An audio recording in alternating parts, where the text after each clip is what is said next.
Welcome to This Jungian Life. Three good friends and Jungian analysts, Lisa Marciano, Deborah Stewart, and Joseph Lee, invite you to join them for an intimate and honest conversation that brings a psychological perspective to important issues of the day. I'm Lisa Marciano, and I'm a Jungian analyst in Philadelphia.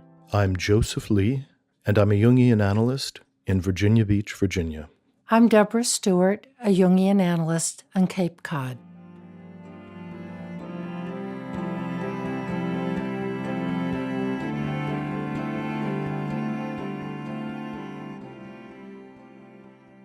Hi, everyone.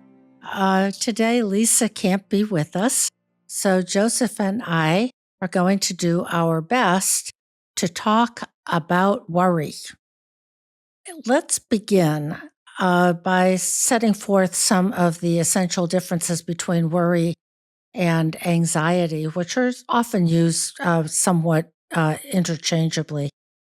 And basically, worry is kind of one of the unfortunate side effects, so to speak, of our ability to imagine. Because we imagine and get worried about what might happen if this or that or the other thing. Worry is really a thought process. We can usually express it in words. I'm worried about my Uncle George. He's in the hospital, and I hope his surgery goes okay, and I'm worried about it. I'm worried about all kinds of things that I can express, whether my flight will be on time and I'll be able to make my connecting flight. These are thoughts that I can say out loud. It often has to do with our attempt at control, as if worry is either preparation or worry has some magical property to ward off disaster. That if I really keep my kid in mind, who I allowed to take the car for the first time since getting his driver's license, my worry can make sure that he or she doesn't get into a fender bender, that nothing happens. It has those kinds of properties, and our effort, misplaced though it is, at control. So pretty much worry is about real world kinds of concerns, our desire for consciousness and control. And it usually doesn't impact our ability to function. I might be really worried, but it is in my frontal cortex, so to speak, and I can go about my day without too much interference because of my worrying. Anxiety, on the other hand, really involves our emotions. It involves our fear center, the amygdala. It involves our bodies. It involves a whole system-wide diffuse kind of responsiveness. It's a broader physiological and emotional state of a more generalized sense of unease or fear, and physical arousal, that we notice our shoulders are tense, or our heart rate goes up. We can't settle down, can't calm down. We may have emotional and mental sort of images, but it's really, really distressing. And it gets activated by our response to danger, even though there is no impending danger. There is no saber-toothed tiger out there on the sidewalk threatening to jump on us. And in a way, that too is a kind of suffering from imagination, of that there are things out there that can get us and that trigger this physiological and emotional kind of hypervigilance and anxiety that is connected to hippocampus and amygdala, and lots of neurology involved in anxiety. So let's see if that gives us a good enough jumping off place to think about worry. Yeah, I had been thinking for quite some time of anxiety as more of a neurotic symptom, Mm-hmm. that when we are churning with a lot of unconscious material and the ego really is avoidant, really wants to stay away from whatever that feeling or realization might be, that we unwittingly kind of throw confetti in the air and try to scan for every little bit of glitter that's going to hit the ground. And that's kind of how anxiety works. We're kind of darting around, scanning and scanning and scanning. But it's actually, rather than trying to find something, we're actually trying to stay away from something by skittering all about. Then we also have a tendency to look into the environment and create some fundamental misattributions. So, for instance, I wake up and I'm really anxious. So then I look around and I'm like, oh, it must be because the kids are making a racket in the kitchen. But my anxiety was actually present before I noticed the kids were making a racket in the kitchen. Yep. And then I'm scolding the kids for making me anxious. But actually, that's another way of avoiding some internal conflict. So as you said, worry. We know what we're worrying about. And as you had said, Deb, that on one level, worry is the attempt to solve a problem and to resolve this difficulty of uncertainty. Yep.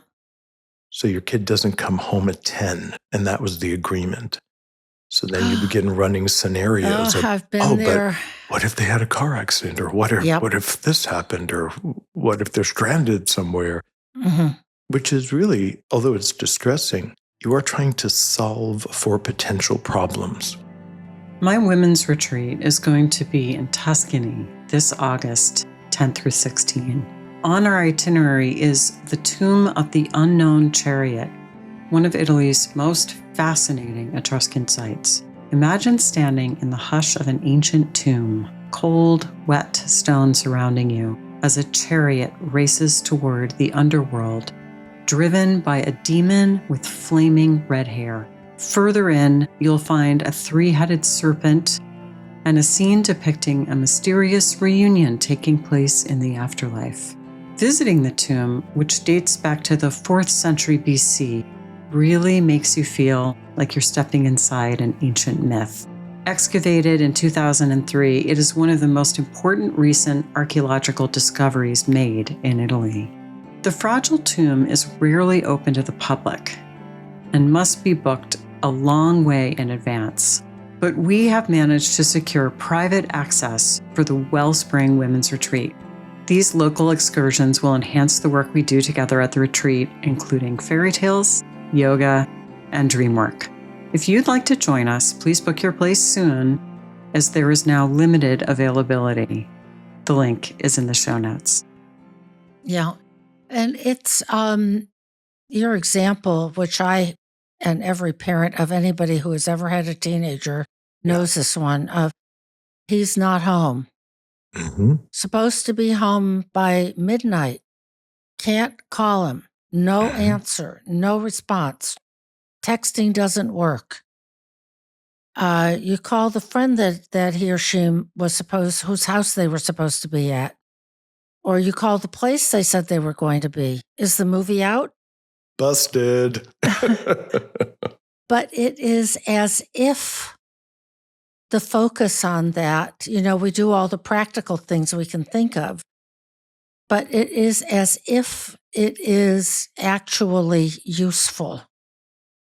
That if I keep trying things and keep thinking of things and keep worrying about things, I can get this this kind of little bug that has landed in my brain, dislodged and go away. Of how do we get stuck like the needle on an old vinyl record gets stuck in a groove.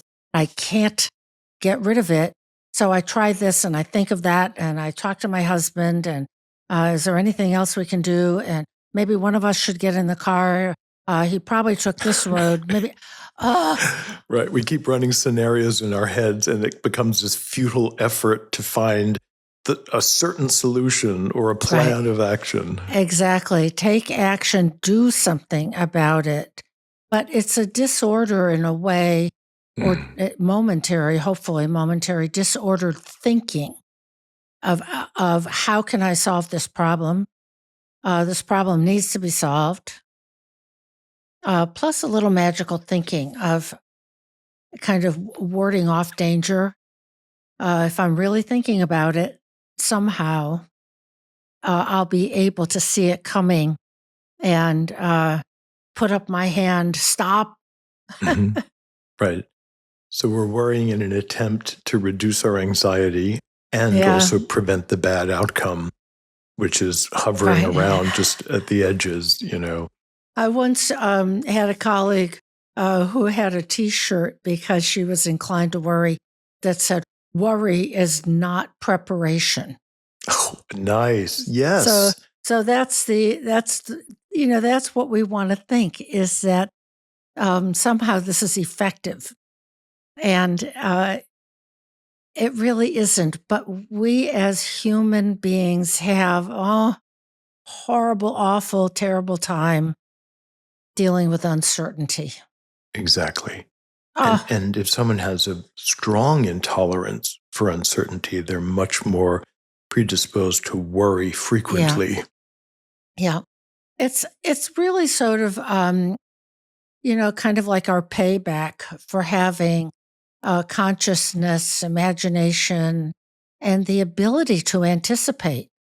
That then we get into this kind of catastrophizing, what if, hypervigilant, because we can imagine all the things that could have happened to this kid who was supposed to be home by midnight, and now it is 1:15.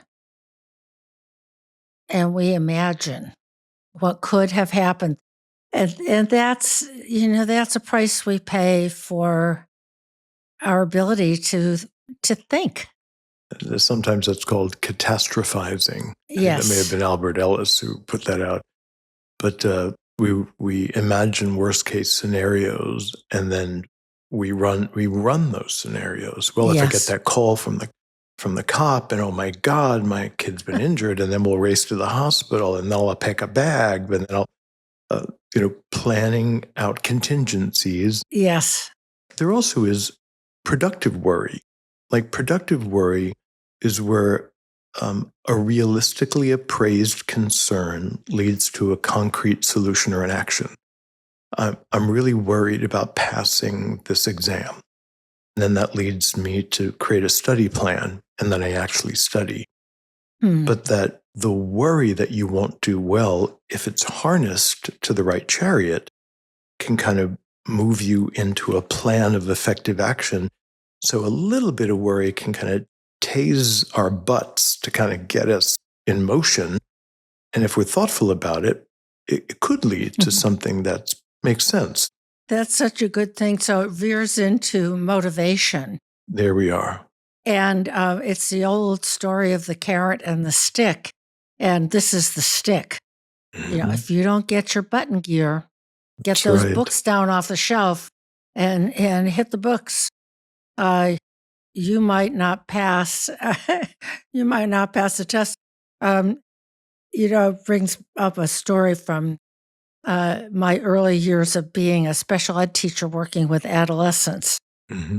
And in a subtle way, I think I haven't thought of it this way before, but I did intentionally spark worry by saying in my most empathic tone of voice, something like, "Bobby, if you don't pass English, with our help, of course, but if you don't get those papers in and you don't pass the test and you don't get to class on time," which is what's been happening, "I'm really worried that you'll have to go to summer school.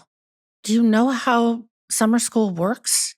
It's 8 weeks, and it's like from 8 in the morning until almost noon." And they serve you gruel. And it's like that scene from Oliver Twist. You don't want that. It's exactly like the scene from Oliver Twist. So I would be, quote, worried, unquote, on their behalf, on our proverbial Bobby's behalf, and start to motivate him by sparking what you're talking about, a useful function that worry can serve of, you better get going. Right. So there can be productive worry, which is based in realistic consequences, Mm-hmm. and having a relationship to realistic consequences in the conscious mind, rather than have it plague us from behind a closed door. It really is true. You don't graduate, if you don't get a C in this class, then there are consequences. You could pay the consequences, but we're not going to pretend there aren't consequences.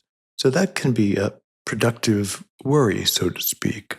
Yeah, if it veers into taking positive, productive, effective action, all to the good versus just planning. Coulda, woulda, shoulda, just planned some time to do the studies and write the paper and prepare for the exam and just plan it out. So worry can kind of help us push through maybe resistance that we had to making a sensible plan. That this is where complexes come in. Like when the ego's unfettered, it's like, here's the recipe. I'll follow the recipe and I'll get an A on the test. But then some complex comes in, like, that this teacher reminds me of, I don't know, my uncle that I don't like. And then all of a sudden we need an extra gallon of gasoline, so to speak, to drive towards the plan, because the complex is like a boogeyman in front of us, interfering with our ability to get this. And then we need some more heat to kind of punch our way towards the plan. Punching our way through, because the pain of failing English and having to go to summer school is worse than the pain of getting the books down and writing the paper.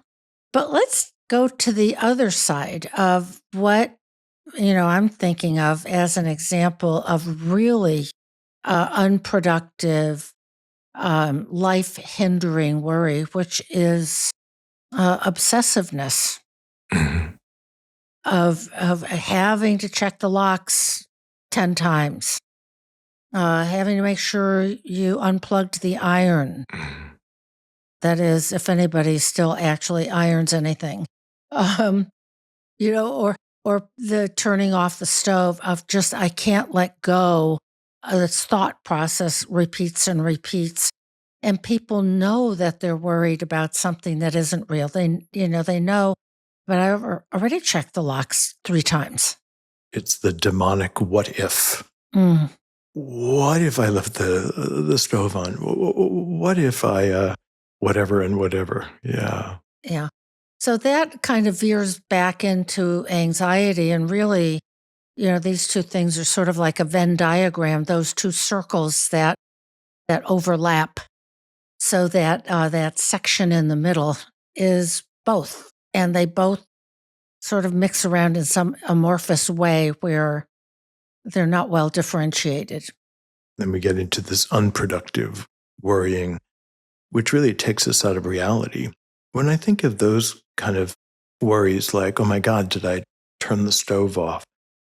In one way, those are failures of consciousness to take really crisp, reality-based pictures of what we did or what we didn't do. So something is interfering with us looking at our hand, putting the key in the lock and turning it, and then testing the doorknob. That if we are functioning reasonably, we actually take a little mental snapshot of that activity, and then we hold on to it. So then when we go away, like, we can revisit that little video in our mind, like, I know I did that because I can see that in my mind. I'm kind of hunching out that my guess is that when we get obsessed by the old trope of checking the locks, that what's really going on is an underlying state of diffuse anxiety that is vague and amorphous. And then we create a concrete, seemingly outer world problem to worry about. So now I know, that it's about the lock. Right. That must be why I'm really anxious today. Exactly. Oh, yeah. And if I check the lock, then it's like an atropotreic kind of thing. Then then I can breathe and I can go on with the day. Yeah, that's great. I want to grab hold of that word apopatreic, that it wards off of, people will put hex signs on their barns or wore a little amulet that had, a grimacing face.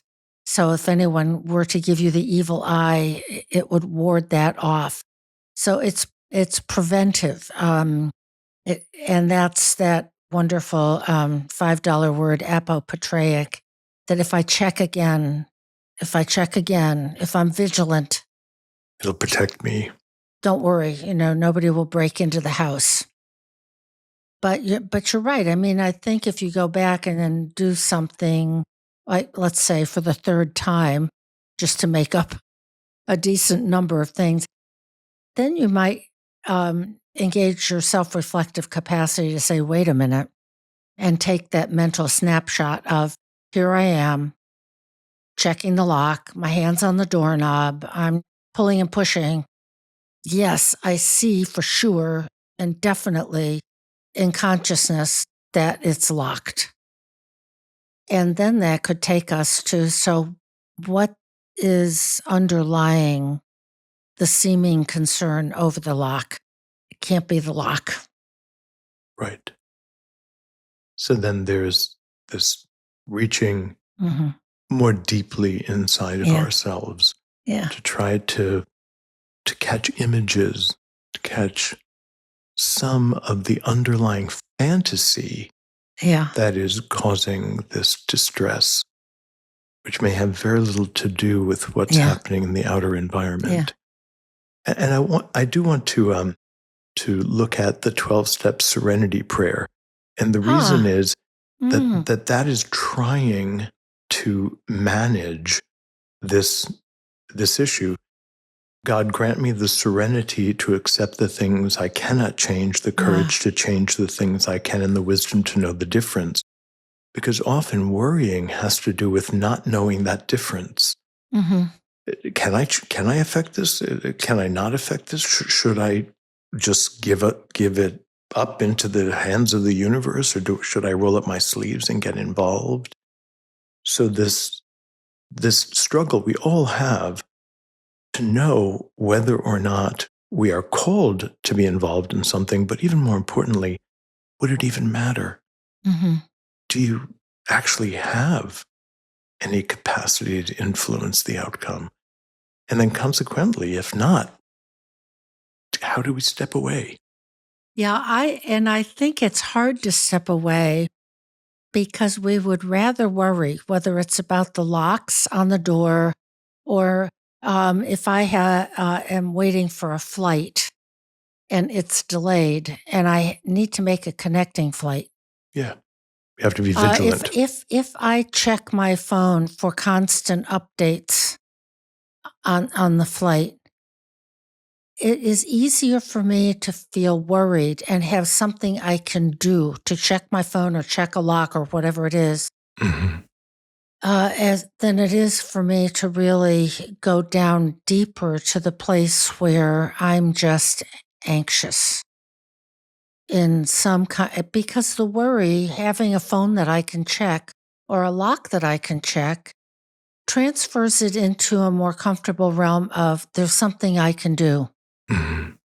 Now, it may be fruitless. It does not help to check my phone every 5 minutes, but it's better to be able to take misplaced action than it is to have to realize I'm really powerless over this situation and something else is bothering me that I can't really quite manage. I can't quite control that part of me. So unproductive worry tends to be vague and tends to be about things that are outside of our control.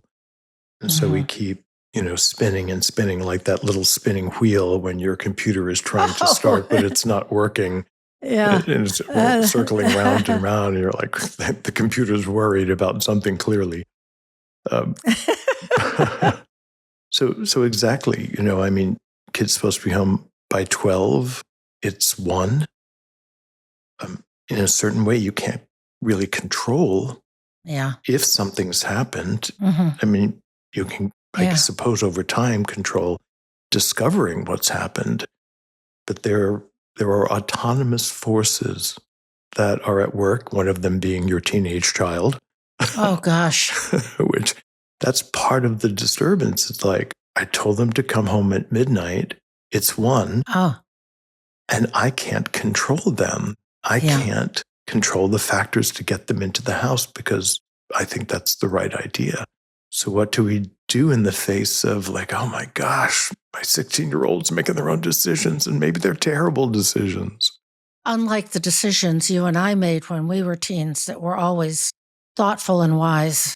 We were geniuses at 15. Oh my goodness. So, there's a saying that sort of a self-help guru from, I think, the 80s and 90s had, whose name was Leo Buscaglia.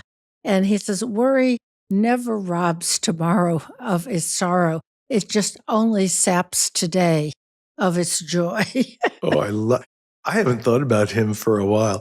His book on love was just such I think it was a real bestseller because it was such an exuberant celebration. Yeah. So, and of course, worry is, here we are talking about all of this. And yet, as we're talking, I know I'm going to get worried about something. It's going to happen. I will never understanding it is not really going to save me from getting worried the next time I have to make a connecting flight and my outbound flight is late. Count on it. I'm going to be worried. A couple of rules we could make for ourselves is if we're worrying constructively, it should lead to a plan, and we shouldn't indulge it for maybe more than 10 minutes. But worry about this, make a plan, put it aside, move on. If I'm worrying in such a way that no plan emerges from it and it goes on more than 10 minutes, then I'm doing something else that's more neurotic and more costly. And it's part of the human condition. It's hard for us to let go of worry. And I think there are so many folk tales and myths and so on about this because from time immemorial, we have known about worry. And in that Venn diagram, it's overlapping companion of anxiety. So there's a couple of stories that are interesting. One is a tale, a legend about King Solomon and the Ring of Happiness, which is sometimes also called Solomon's Ring. Mm-hmm. So King Solomon, the wisest ruler of Israel, was renowned for his wisdom, yet often wrestled with human emotions, joy, sorrow, worry, and doubt. And one day, he decided to test his advisors, teaching himself a lesson at the same time. He summoned his most trusted minister, Benaiah ben Jehoiada, and gave him a seemingly impossible task. I have heard of a magical ring, Solomon said. It has the power to make a sad man joyful and a joyful man sad. And I want you to find that for me. Benaiah was perplexed, but dared not question the king. He searched high and low, traveling through the cities and villages, asking merchants, jewelers, and sages if they knew of such a ring, and everyone shook their heads. No one had ever heard of such an object. As the deadline for his return approached, Benaiah became desperate. He wandered through the poor quarters of Jerusalem searching for an answer, and at last he found an old, humble jeweler in a small shop. The jeweler smiled knowingly, took a simple gold band, and engraved something on it. Benaiah read the words, and his face lit up with understanding. When he returned to the palace, Solomon eagerly took the ring and examined it, and upon seeing the inscription, his expression changed instantly. On the ring were the words, Gam Zeya'avur, Translation, please. which means in Hebrew, this too shall pass. Mm-hmm. Solomon fell silent. He realized the profound wisdom of the words. If he was in sorrow, they reminded him that suffering is temporary. If he was joyful, they humbled him and reminded him that nothing is permanent. And from that day on, King Solomon wore the ring as a reminder of life's impermanence and balance, preventing both despair in hard times and arrogance in success. Ah, Isn't that lovely? yeah. That was one of my father's favorite sayings. When I would be, all wound up about something, especially as a teenager, he would just sort of take his finger out and say, this too shall pass. And it actually, even today, is something that I find very useful to keep in consciousness. And so I think about this is how I'm feeling, and I'm wrought up about something, worried about something, with its good undercoating of anxiety. And the way I often think about it is, if this happens, or if it doesn't happen, will there be a national crisis? Mm. Is it the same thing as a giant meteor hurtling toward Earth? And that's my other little trick to say, no, not a national crisis, not an existential disaster. Not an extinction event. And so it helps me sort of get things back down to right size of maybe, and usually it's connected to some kind of a feeling of I will be disappointed if this doesn't happen. I will be embarrassed if I'm not prepared for all the exigencies of some possible event. So I'm going to have a feeling that is uncomfortable because, in fact, it's not an extinction event, as you've said. Life will go on. This too shall pass. I like that, putting it in perspective by comparing it to a true catastrophe. Yeah. Like a real catastrophe is here. The burnt roast, not a real catastrophe. Inconvenience, undoubtedly, probably have to call up and order some pizza. Yes. That's a fact. Yeah. The dinner party, the course I was going to serve, something happened. It's burned beyond recovery. Recognition. The guests are coming in 15 minutes. That's right. Spaghetti for everyone all of a sudden. But yeah, and interestingly enough, what I was thinking when you said that, Deb, is how the dream maker will also at times help us gain perspective by exaggerating something in a dream. Yes. Take a way that we're kind of off balance and then blow it up in some big theatrical symbol to get us to see the ridiculousness of it when it gets that big, so that we can, well, ideally we might laugh at ourselves, although that can be difficult when we're worried. Yeah. I know everybody has had, what we often call anxiety dreams, but I think I'm wondering if worry, which is essentially kind of a thought process of of what can I do to prevent this, or what can I do to ensure that the outcome is what I want. Mhm. I wonder if worry really is often a call to go down a little deeper and say, what am I really worried about? So, your example about the dinner party, I'm worried about being embarrassed. Mhm. I'm worried about not even knowing what to do. That what do I do when 6 people arrive for dinner and the main course has somehow become incinerated? What Mhm. what would you do? What can I do? Versus that feeling of powerlessness and mortification. And it occurs to me that what I could do is to say to everybody, guys, I'm I feel terrible about this. Mhm. And even say I am embarrassed to the max, but the dinner was ruined. Come on in, sit down. Here are some nibbles. Let's think about plan B. Mhm. Shall we all go out for dinner? What could we order in? We can turn to other people for problem solving.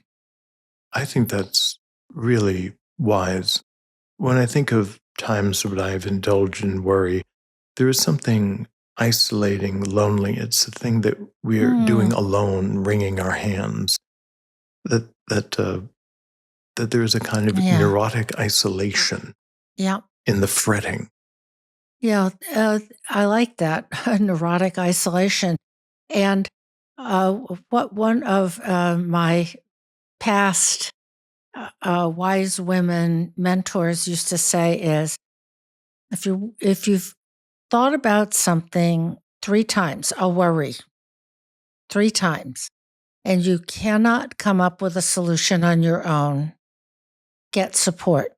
You might get support on the internet that might have some solution to offer you, or some options, possibilities, uh, from a neighbor, from who can help me with this. I am so worried about this. I don't know what to do. Who could help me? And the help might even be just empathy and companioning. If I'm worried about my kid who was supposed to be home at midnight, getting to 1 o'clock, still not home, somebody could just hold my hand for a little bit and help me not be so worried. Oh gosh, I know what that's like. It's just awful. He's probably fine. So to seek comfort.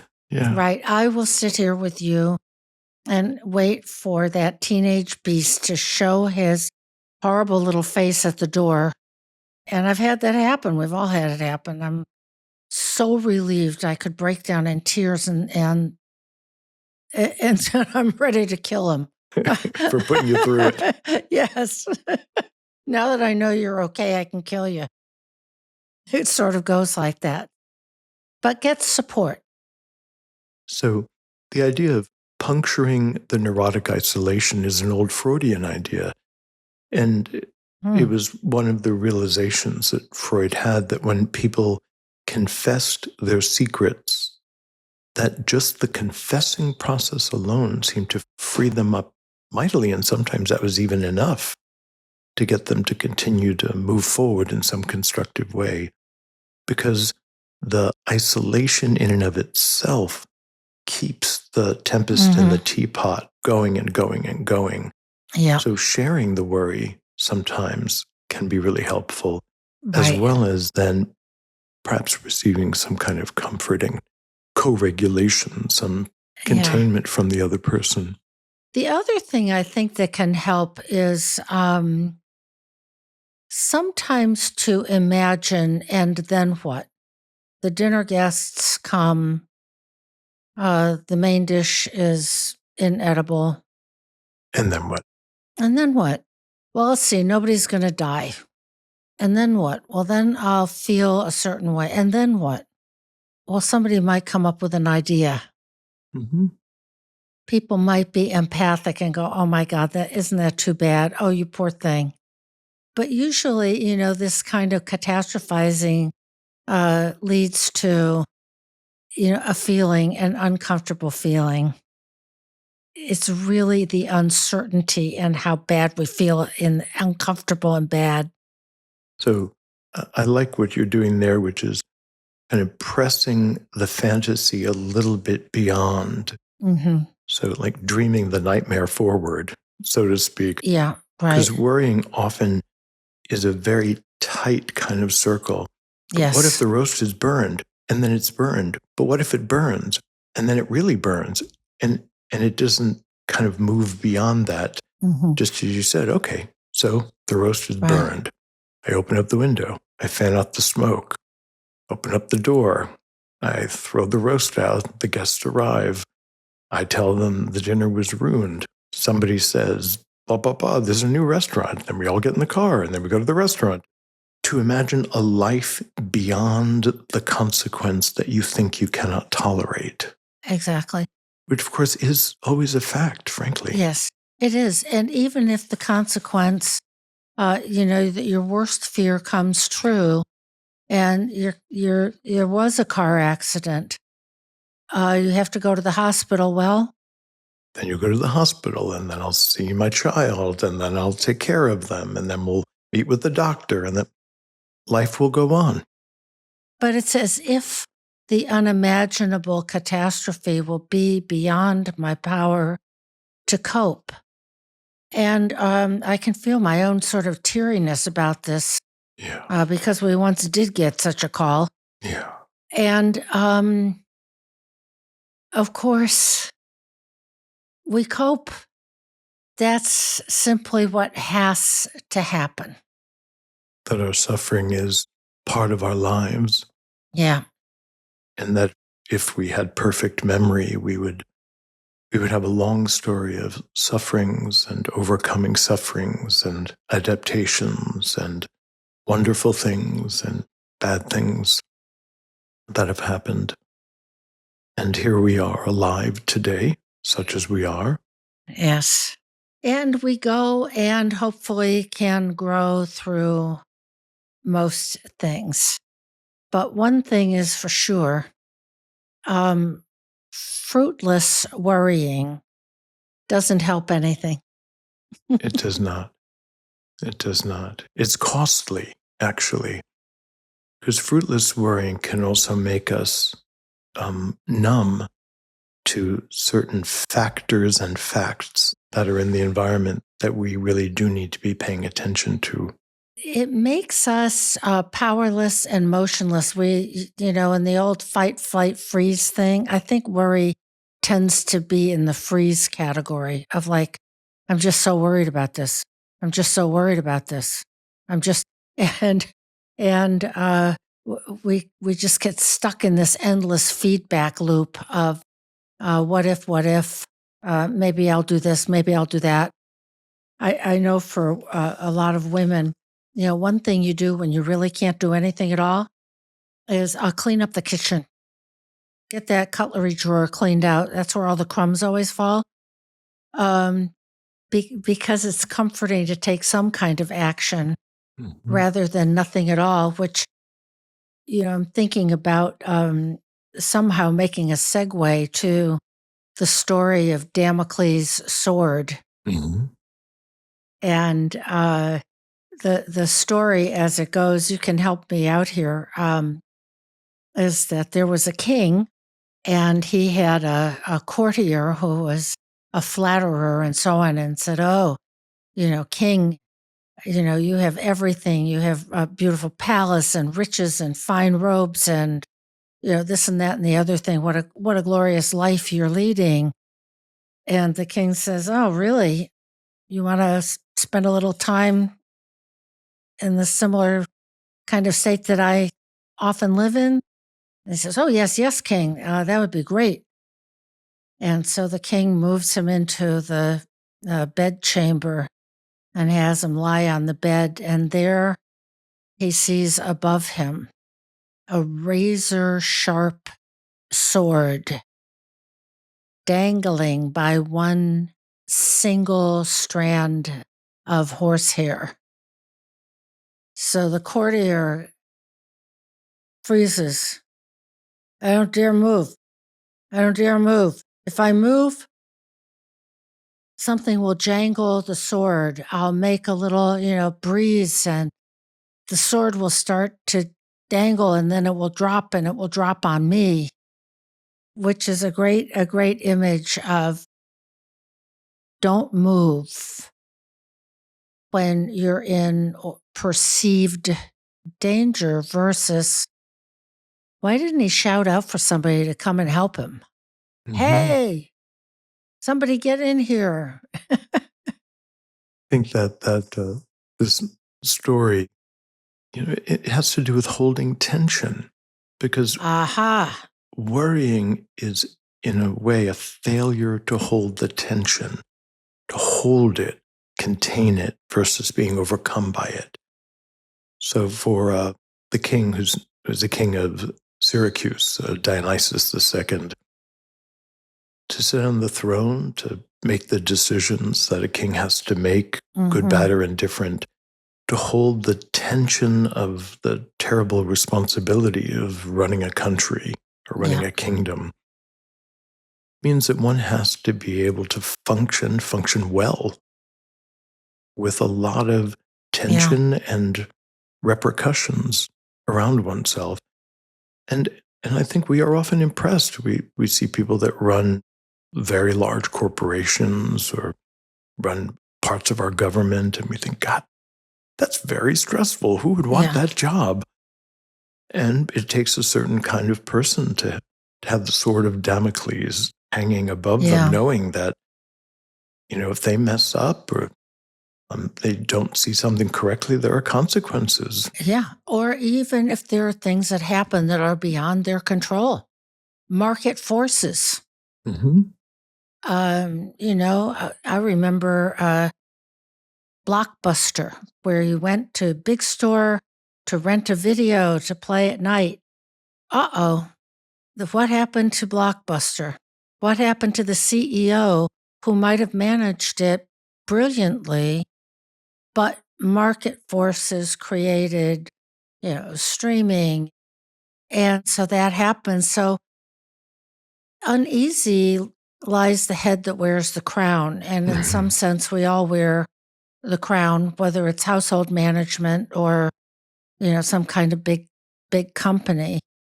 But I like a lot that you're veering into holding the tension. And that is different from worrying. When I'm worried, I'm scurrying around. I'm on my phone. I might be making phone calls. Worst case, I'm cleaning the kitchen.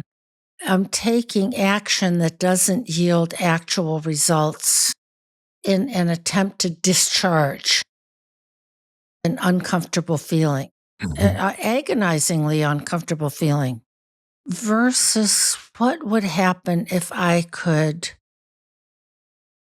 wrap my sense of presence, myself, around these two opposites. I am worried, really worried, and I don't know how this is going to turn out. Don't know what the outcome is going to be, and bear it. And sometimes I think we just have to bear it. I think that the idea of holding the thing that we have to bear means that we're also thinking about it as a phenomena of psyche. That I think when we're trapped in a hand-wringing, in a worrying, in a lamenting, that we've kind of lost the distance between ourselves and the fantasy that we're regarding. Part of containing and holding the tension is that we recognize I'm over here.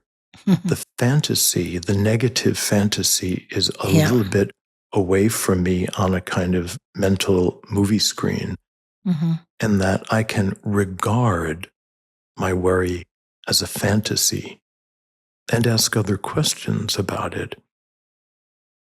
Why this? Why am I pondering this? What is the meaning of this? What does it say about me that I'm wrapped up in this particular concern? Mm-hmm. And to reflect on that Yeah. and to invite some other deeper insight to come forward from the unconscious, from other creative part of ourselves, or as you had said, Debbie, from another person. But to face the fear. And face the fear as a product of your own mind. Mm-hmm. It may come to pass, in which case then you will face it as a physical reality. Yep. But prior to that, Mm-hmm. it is an internal process, nightmarish perhaps, but it is playing out in the internal theater. Yeah.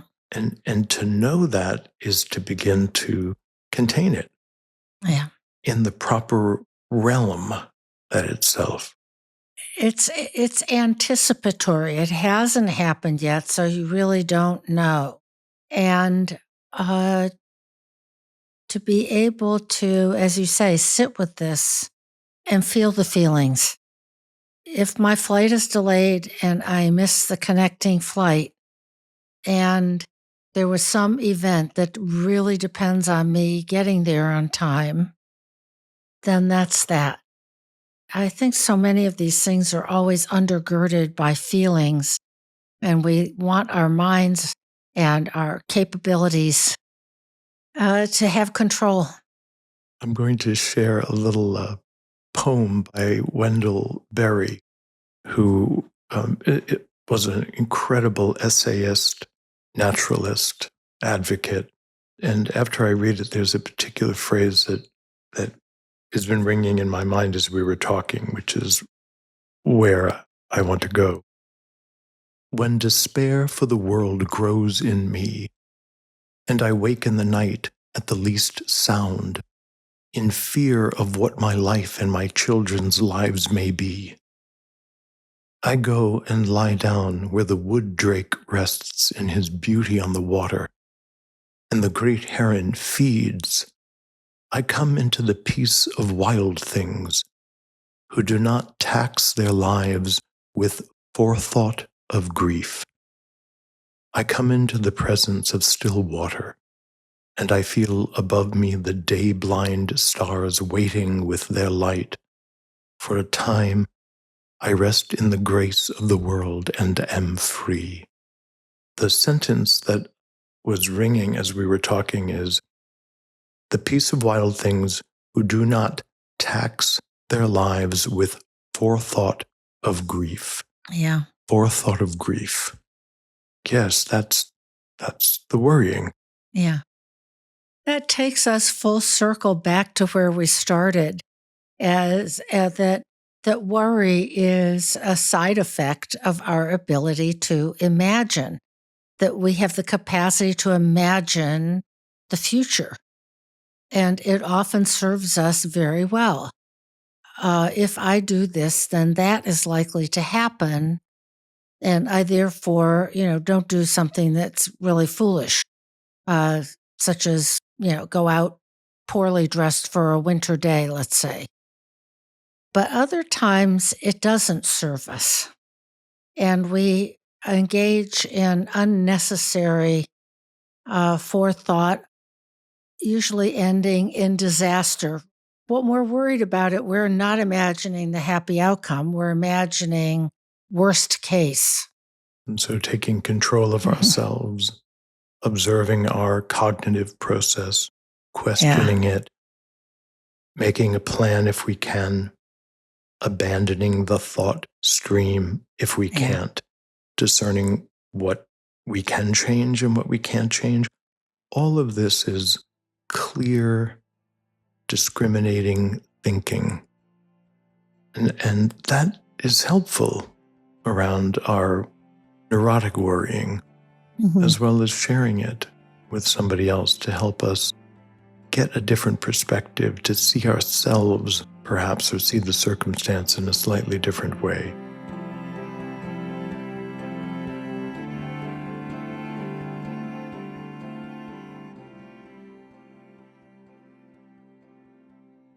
Our dreamer is a 46-year-old female who is an art school director.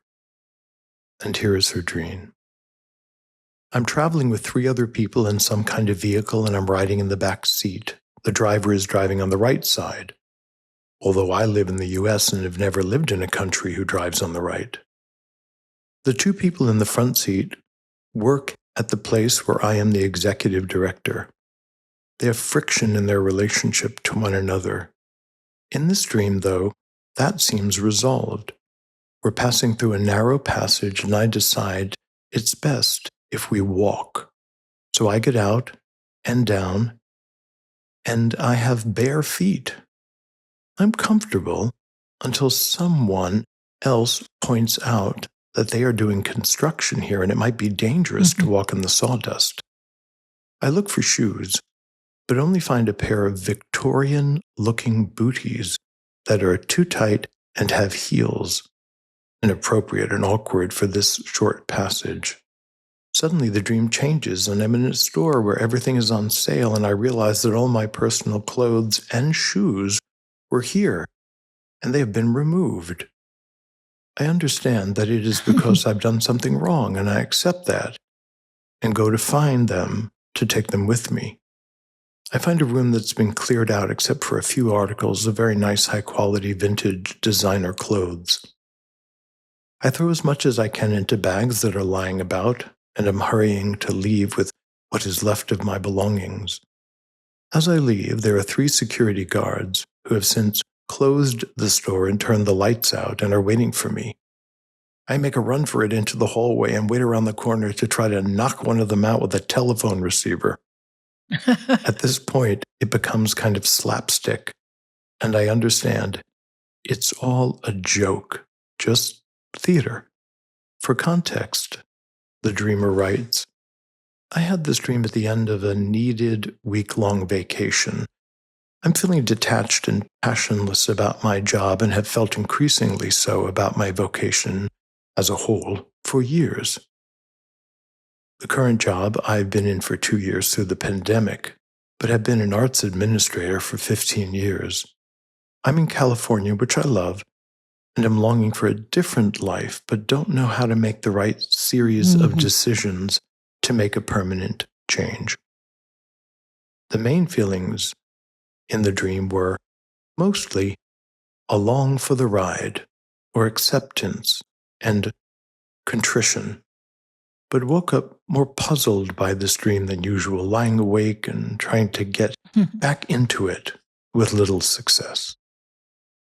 Well, I start right at the beginning with how our dream ego is positioned in the back seat and in a car where the driver is on the right side of the automobile. As it happens, I somewhat recently traveled to a country where they do drive on the right side. The driver's on the right side of the car, but to my way of thinking, they are completely on the wrong side of the road. And although I was a passenger, I'm thinking about, I could feel some anxiety that every now and then my attention would go to, let's see where we are, and like, whoops, we're on the wrong side of the road, because I'm so accustomed to one way of driving. So here we are in a discomforting initial psychic situation, imaged by being in the back seat and driving on what to us is the wrong side of the road. And the 2 people in the front seat have friction between them. So they're not in a compatible kind of relationship, even though in the dream it seems resolved. So we get an initial scenario. The psychic situation being presented is one of discomfort and some anxiety. You're not in the driver's seat, literally. But she does feel some agency, because as things are driving along, she becomes aware of this tension between the two people in the front seats. Mm-hmm. And then she decides that it's best if we walk. And she is able to get out of the car and she starts walking. So there's this movement from being swept along to her acting on her own agency. Right. So that's an encouraging shift at that point, although she is acknowledging she has this vulnerability of being tender-footed. She's a tenderfoot. Exactly. That's great. But she has to get out because they're going through a narrow passage. So when we're in a tight situation, maybe we talk about, get up on your own 2 feet and do something. So we have what are sometimes colloquially called our Legomobiles. So she decides to utilize those. And then what happens? Well, she's in a place where they're doing construction, and it might be dangerous to walk in the sawdust. That's right. There are all kinds of stuff land on the floor during construction. Could be nails, all kinds of things that might sharp objects. Her foot, right. Yeah. Right. The tenderfoot. So she says, oh yeah, that's right. And probably not good to be barefoot. And she needs shoes, which often really represent our standpoint in life. And I think we know this intuitively because sometimes I'm here in Florida and there are cafes out on broad sidewalks and so on. And I can really see people wearing just all kinds of footwear from sort of sandals and running shoes and these all kinds of great sneakers to something like gladiator sandals, high heels, laced all the way up the calf. Very creative. And we notice immediately, well, that's an interesting standpoint in life. Mm-hmm. And our dream ego finds Victorian-looking booties that are too tight and have heels which are not the right kind of footwear, not ideal for this kind of situation. But how interesting that she decides she's going to move through this passage inside of her psyche. She's comfortable being barefoot until something else in the psyche alerts her to a potential danger. Yeah, someone else points out. So there's an unseen shadow figure here that says, hey, wait a minute, wait. You can't see what's in that sawdust. Wait a minute, here. There could be vipers in the sawdust, And our dream ego does, appropriately enough, takes action. All she can find are Victorian-looking booties. So now she's got a new problem because better than being barefoot, perhaps, but not really serviceable. And so what you were saying about attitude, that to take upon a Victorian attitude, to take a Victorian attitude into us, we might say is an extremely conservative, very persona-bound, very bodice-laced, repressed, non-instinctive. So, and in the Victorian era, exposing one's ankles and feet would have been way too erotic. That to see a young woman's ankle, was very provocative. So there is some tension between her being having a naked foot versus a Victorian clad foot. However, when our dream ego listens to the invisible someone and at least takes action to find some footwear, if that happens, then the dream changes. So this affects the scene. Absolutely, okay. It does. And our dream ego is in a store. where everything is on sale. Now that seems like good news. From my young adult life, I had a friend who used to say sale was her favorite 4-letter word. I was raised in a family like that. So it seems like, wow, that's good news. But, all of her personal clothes and shoes were there and have been removed. On sale in a store. So it's like really they've been stolen and put into this Right. shop, and they're being sold by the proprietor without her knowledge or permission. That's really interesting. Yeah. So what we're doing is really sort of literalizing the dream. If this happened, what would you do? That's right. You're in the sawdust. Get some shoes on. Oh my gosh. Everything's on sale, but somebody took all your stuff and put them up for sale too. And then our dream ego says, I understand. It's because I have done something wrong. That's interesting. We don't have any data about that from the dream itself. Dream doesn't say she snitched a candy bar from the corner store, but there's guilt that comes into this, and she accepts that and goes to find them and take them with her. And then we have a doubling. I find a room that's been cleared out except for a few articles of nice, high quality, vintage designer clothes.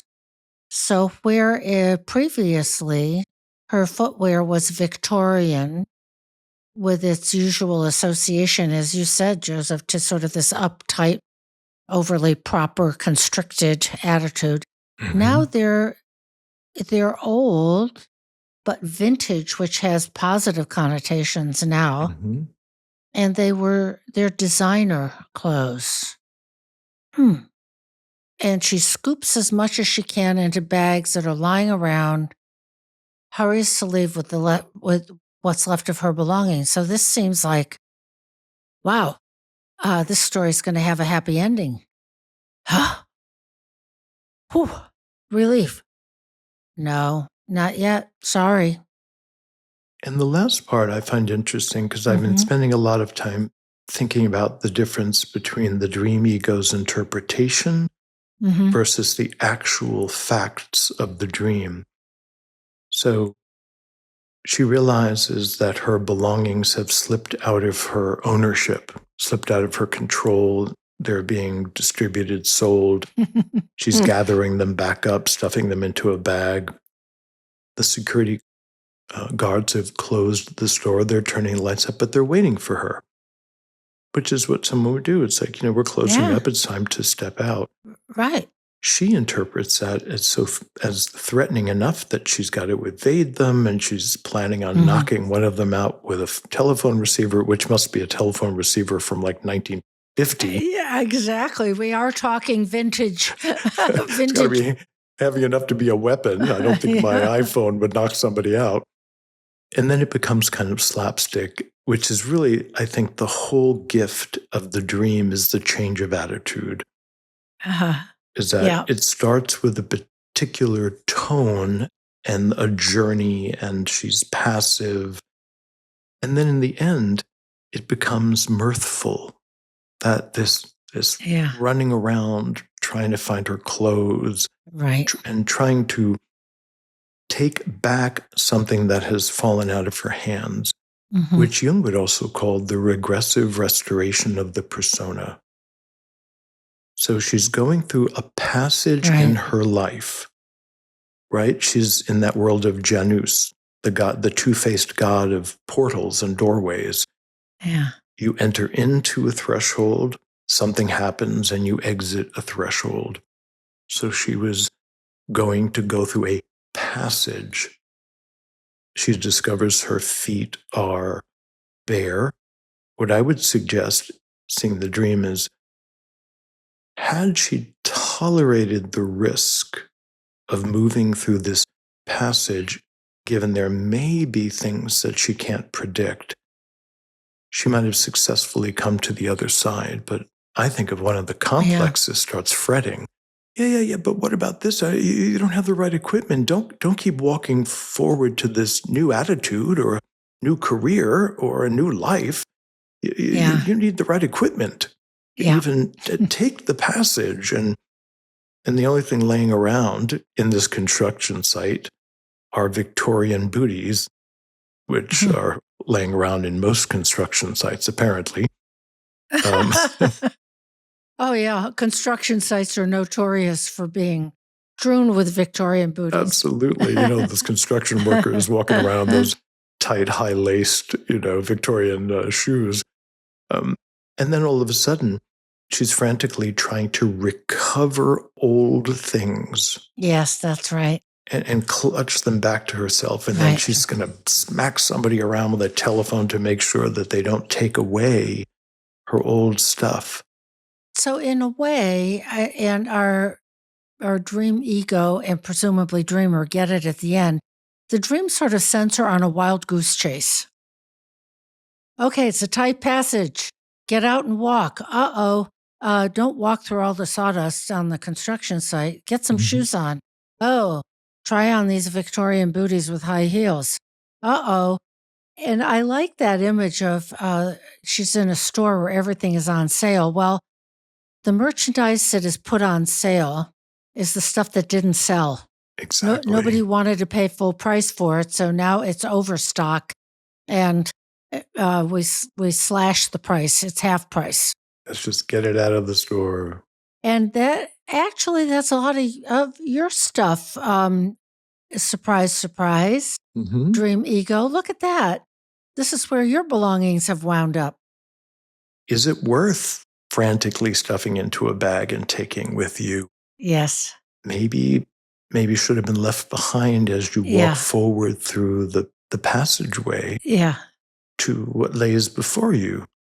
There's also other ways of moving through sawdust carefully, brushing the sawdust aside if you were very concerned about it so that you could keep moving forward in whatever direction. She also says that she's felt detached and passionless about her vocation as a whole for several years. Transitioning out of a vocation into a new work, into a new calling, into a new career is a stressful thing for many people. It takes a lot of energy to walk out of your old situation and into whatever's next for you. So I could also imagine that this feeling of vulnerability, which is, I think, captured in the bare foot. Yes. And it's a construction site because new things are being built in the psyche. It's calls up what is the course of right action. Now, in dreams, usually the dream ego does this, that, and the other thing. The scene may change, etc. So we've walked through this dream. And I am kind of hypothesizing that the dream, as I said before, sends a dream ego on a wild goose chase.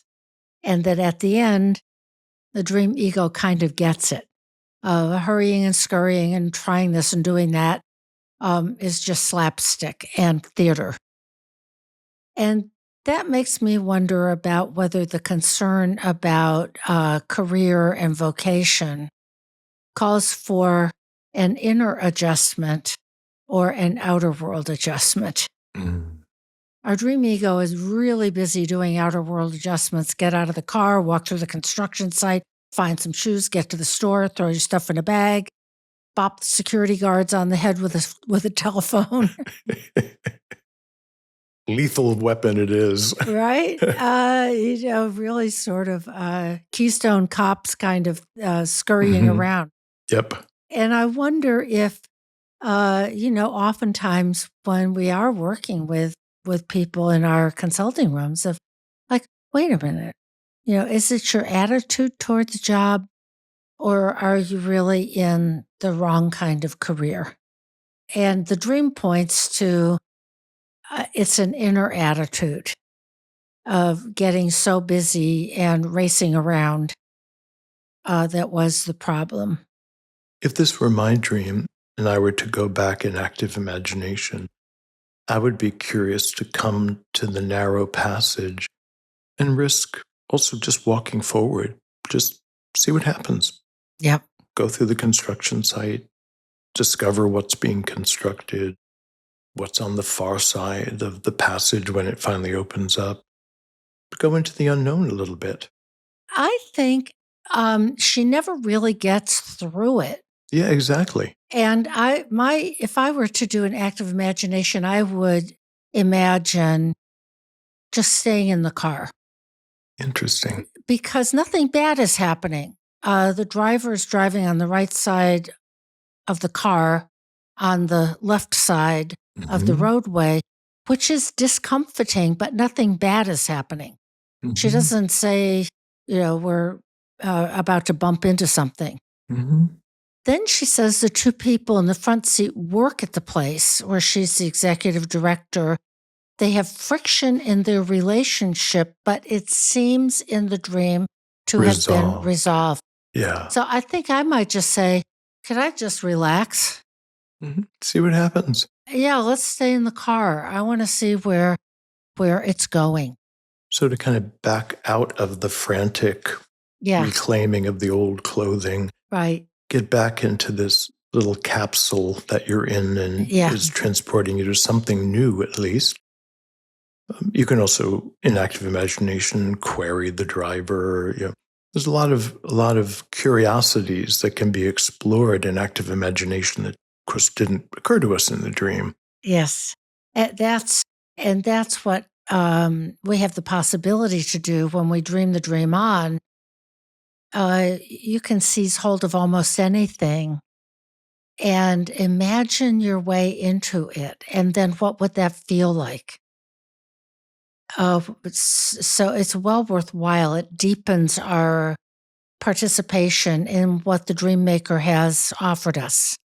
And in times of transition, it is stressful, and it's not uncommon for us to, in the heroic journey, you hear the call, you think you're going to start out, then you run back into the house and you don't do it. Then the call has to happen again, and then maybe you'll answer the call to whatever's new the second time. So to me, this reminds me of the first call to the heroic journey, and you kind of step on the road and you're like, no, I'm going back home. I'm just going to reconstitute my closet and just stay where I am. That's funny. And also, the next time, maybe you'll heed the call and you'll go through the passage. So there's something natural about the hesitancy that we just all have.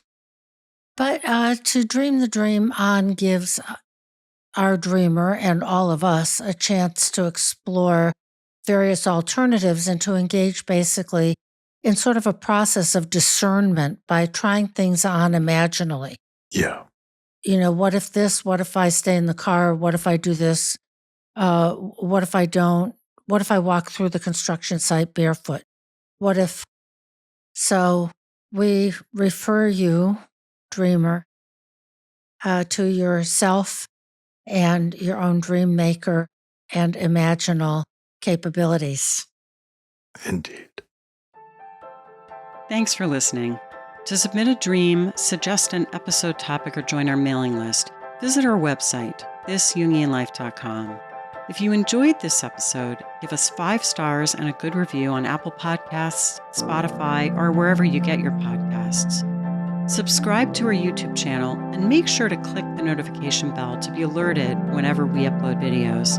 And keep up with all things TJL by following us on Instagram, Facebook, X, and TikTok.